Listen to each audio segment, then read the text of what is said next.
Let's use Smart Chips in Google Docs. They're awesome.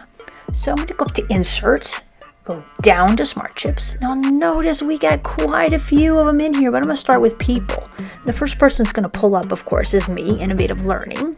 So I can start searching for anybody else in the district that I want, but I'm going to leave it as Innovative Learning. Now when I hover, whoa, look at that. When you hover over, it's going to give you all the contact information in my Google Doc. That's awesome. Let me push return a couple times and let's try a file. So I'm going to go ahead and click on File, and that's going to search my Google Drive. So I'm going to go ahead and add a little bit of information here. Start typing out ITS, and look, there's a copy of my 6th grade Don't Feed the Fish. When I hover over it, it's going to be a PDF document. Then that's an exact link to that PDF document. Awesome. I can do calendar events.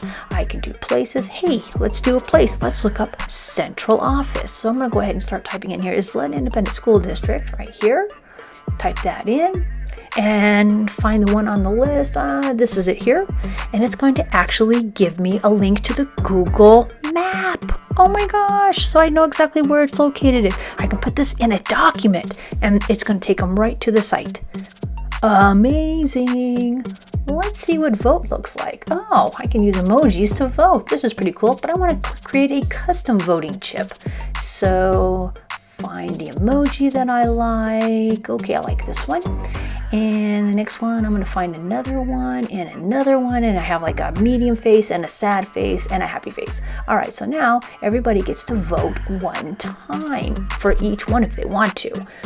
That's pretty cool, and then that can help me to determine whether they like something or they don't like something. This is awesome. Thanks for watching, and if you hit that subscribe button, you'll get more videos about Google.